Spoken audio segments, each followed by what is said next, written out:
Kelimelerin ötesindeki diyalog. Bazen bir odaya girersiniz ve hiç konuşmadan bile atmosferin değiştiğini hissedersiniz. Bazı karşılaşmalar kelimelere ihtiyaç duymaz. Bir bakış, havada asılı kalan belli belirsiz bir his ve görünmeyen bir şeyler hareket etmeye başlar. Karşınızdaki insan henüz ne olduğunu anlamaya vakit bile bulamadan sizin yaydığınız enerji alanının içine çekilir. Bu, taklit edilemeyen, prova edilemeyen bir enerjidir. Çünkü bu enerji giydiğiniz kıyafetten, saçınızın renginden ya da dudaklarınızdan dökülen esprili cümlelerden gelmez. Bu çok daha derin bir katmandan, ruhun kendi frekansından gelir. Modern dünyada bize hep görünmemiz gerektiği öğretildi. Daha sesli, daha parlak, daha dikkat çekici. Ancak Carl Jung'un bize hatırlattığı gibi insan sadece akılla yaşayan bir varlık değildir. Bizler bilinç dışının devasa okyanusunda yüzen buzdağları gibiyiz ve gerçek iletişim o suyun altında, kelimelerin bittiği yerde başlar.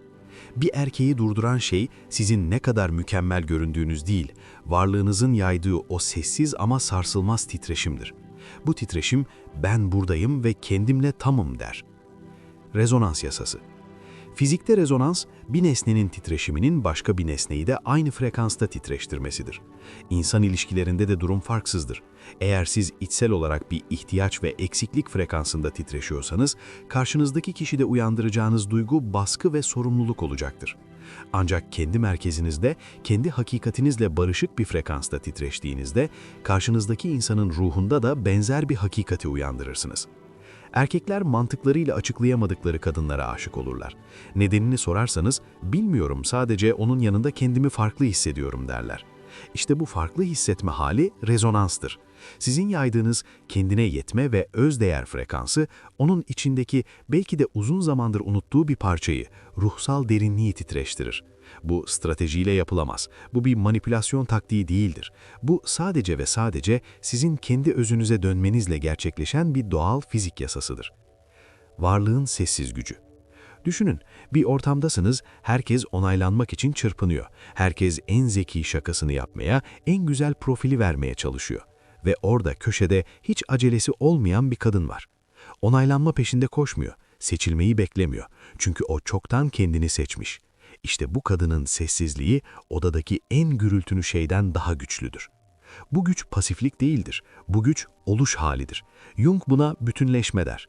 Kendini olduğu gibi kabul eden bir kadının yaydığı enerji bir deniz feneri gibidir. Gemileri zorla kıyıya çekmez, sadece orada durur ve ışık saçar. Gemiler ona yönelir, çünkü o ışık karanlık denizde güvenliğin ve hakikatin sembolüdür. Siz o deniz feneri olmayı seçtiğinizde artık gemilerin peşinden koşmayı bırakırsınız. Bırakın ışığına ihtiyaç duyanlar size gelsin. Erkeğin içindeki kadın, anima. Carl Jung'un analitik psikolojisinin en büyüleyici kavramlarından biri animadır.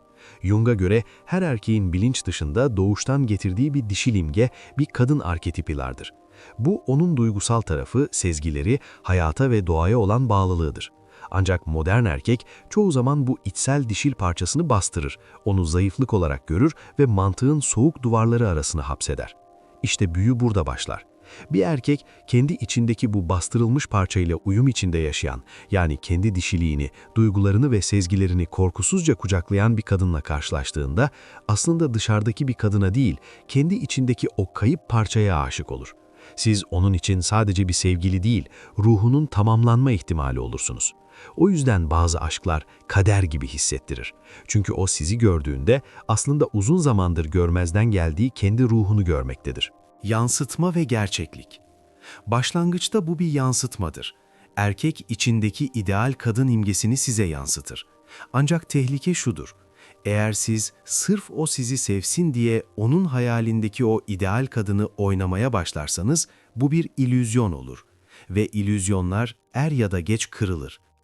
Gerçek manyetizma, siz o yansıtmayı kabul edip onu kendi hakikatinizle dönüştürdüğünüzde ortaya çıkar. Yani onun istediği kadın olmak yerine ben buyum diyebildiğinizde. Bu erkeği sarsar. Çünkü artık bir hayalle değil, kanlı canlı, kendi iradesi olan gerçek bir kadınla karşı karşıyadır. Ve Jung'un dediği gibi, kendi vizyonunuz ancak kendi kalbinize baktığınızda berraklaşır. Siz kendi kalbinize baktığınızda, erkek de o kalpte kendi gerçeğini bulma cesaretini gösterir. Bilinç dışının kapısını açmak. Bir erkeğin kalbine giden yol, midesinden ya da gözlerinden değil, bilinç dışından geçer. Oraya erişmenin anahtarı ise otantikliktir, sahicilik. Siz ne kadar sahici olursanız, onun savunma mekanizmalarını o kadar kolay aşarsınız. Toplum bize maskeler takmayı öğretti. Ulaşılmazı oyna, kıskandır, mesajına geç cevap ver. Bunlar egonun oyunlarıdır ve sadece egosuyla hareket eden erkekleri çeker. Ancak ruhsal bir bağ, animayı uyandıran o derin çekim maskelerin düştüğü yerde başlar. Siz en savunmasız, en dürüst halinizle var olduğunuzda erkeğin bilinç dışına şu mesajı gönderirsiniz. Burada yargılama yok, burada oyun yok, burada sadece hakikat var. Ve bir erkek için modern dünyanın karmaşasında sığınabileceği en büyük liman, yargılanmadan kendisi olabildiği o hakikat alanıdır. Açlık enerjisi iter. Şunu hayal edin, markete gittiniz, karnınız çok aç. Muhtemelen ihtiyacınız olmayan şeyleri de sepetinize doldurursunuz. İlişkilerde de açlık enerjisi böyledir. Eğer bir ilişkiye "beni tamamla, beni mutlu et, değerli olduğumu hissettir" diyerek girerseniz bu bir talepkarlıktır. Sözleriniz "seni seviyorum" dese bile yaydığınız enerji "sana ihtiyacım var, sensiz ben bir hiçim" diye bağırır. Ve bu enerji erkekler tarafından içgüdüsel olarak hissedilir. Bu onlara ağır bir yük gibi gelir. Kimse başka birinin mutluluğunun tek sorumlusu olmak istemez. Yoksunluk enerjisi en güzel kadını bile itici kılabilir. Çünkü o enerji alıcıdır, emicidir. Kara delik gibi erkeğin enerjisini yutar. Sürekli onay bekleyen, sürekli güvence isteyen bir ruh hali, gerçek çekimi öldüren en büyük zehirdir. Doluluk enerjisi çeker. Bunun tam tersi bütünlük enerjisidir. Bu, sen olsan da olmasan da ben tamım ama seninle olmayı tercih ediyorum diyen duruştur.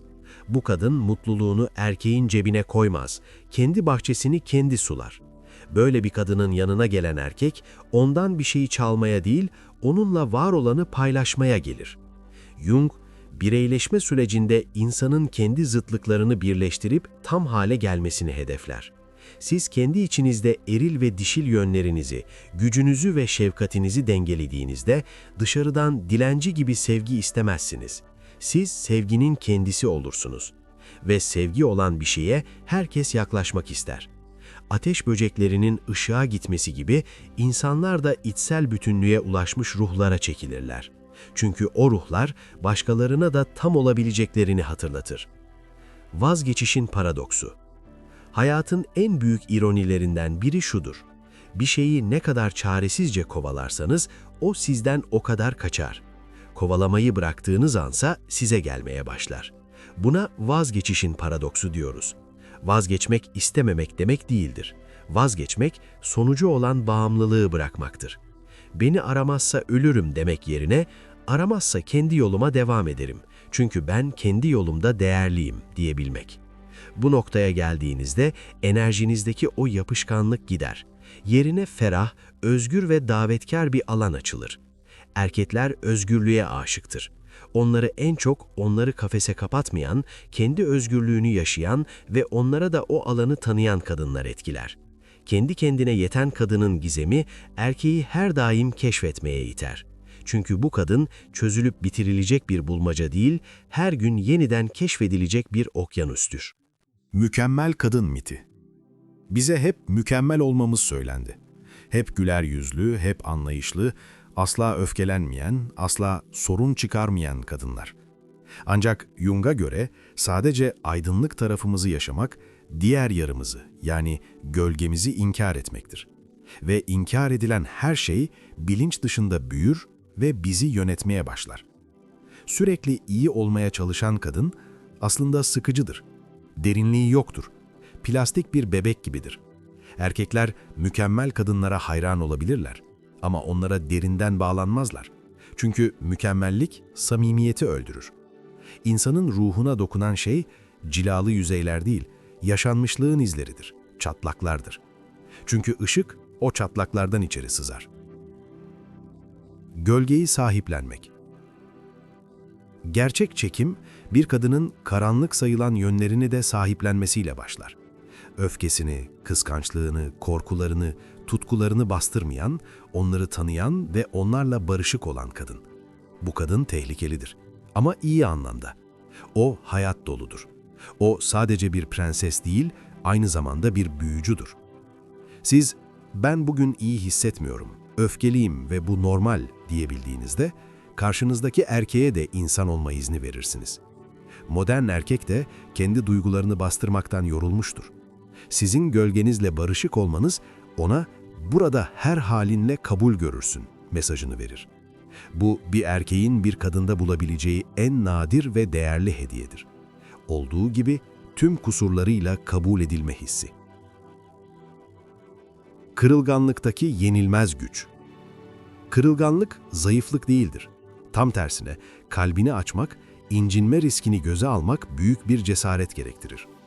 Seni özledim demek, reddedilme riskini almaktır. Korkuyorum demek, maskeyi indirmektir. Gölgesini entegre etmiş bir kadın, kırılganlığından güç alır. Ağlamaktan utanmaz ama gözyaşlarını bir silah olarak da kullanmaz. Sadece olanı yaşar. Bu sahicilik, erkeğin koruma içgüdüsünü değil, saygı duyma ve bağ kurma içgüdüsünü tetikler. Sahte bir güçlülük, yani duvarlar örmek yerine, gerçek bir kırılganlık, yani kapıları açmak, aradaki tüm engelleri yıkar. Unutmayın, samimiyetin frekansı en zekice kurgulanmış taktikten daha yüksektir. Bireyleşme yolculuğu. Her şeyin sonunda Jung'un bireyleşme dediği o kutsal yolculuğa geliyoruz. Bu başkası olmak değil, kendin olmak yolculuğudur. Dünya üzerindeki en zor ama en ödüllendirici görev budur. Bir erkek için değil, toplum için değil, aileniz için değil, sadece ruhunuzun tekamülü için kendiniz olmak. Bu yola giren kadın artık dışarıdan onay beklemez. O kendi değerinin kaynağı olmuştur. Ve paradoksal bir şekilde onay beklemeyi bıraktığı an dünya onu onaylamaya başlar. Çünkü evren boşlukları sevmez ama sağlam duran yapıları ödüllendirir. Sizin bu yolculuğunuz yaydığınız enerjiyi tamamen değiştirir. Artık arayışta değil, oluştasınızdır. Sessiz seçim. Artık kovalamıyorsunuz, artık zorlamıyorsunuz. Sadece duruyorsunuz ve titreşiyorsunuz. Enerjiniz sizin adınıza seçim yapıyor. Sizin frekansınıza uymayan insanlar hayatınızdan kendiliğinden çıkıp gidiyor. Ki bu bir lütuftur. Sizin frekansınızla rezone olanlarsa mıknatıs gibi size çekiliyor. Bu aşamada yaptığınız seçim sessiz seçimdir. Bir erkeği o sizi seçsin diye manipüle etmezsiniz. Sadece varlığınızı ortaya koyarsınız. O da bu varlığa uyumlanır ve yükselir ya da düşer ve gider. Her iki durumda da siz kazanırsınız. Çünkü siz merkezinizdesiniz. Bu duruş erkeğe meydan okur.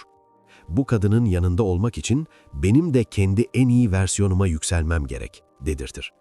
Bu ona ilham verir. Tınlayan aşk. Sonuç olarak anlamadan aşık olunan o kadın aslında sır küpü bir kadın değildir. O sadece gerçek bir kadındır. O kendi ruhunun derinliklerine inmeye cesaret etmiş, gölgesini ve ışığını birleştirmiş, erkeğin içindeki animaya ayna tutan kadındır. Aşk bu seviyede bir ihtiyaç giderme ticareti olmaktan çıkar. Aşk, iki bütün ruhun birbirini tanıması, birbirinde tınlaması, rezonans haline gelir. Eğer bu videoyu veya bu metni buraya kadar dinlediyseniz, okuduysanız, ruhunuz bir şeyleri hatırlamaya çalışıyor demektir. Dışarıda aramayı bırakın, içeriye dönün. O manyetizma, o çekim gücü, o aşk hepsi zaten sizin içinizde. Uyanmayı bekliyor. Sadece kendiniz olun. Ama gerçekten tamamen korkmadan kendiniz olun. Gerisi kendiliğinden gelecektir.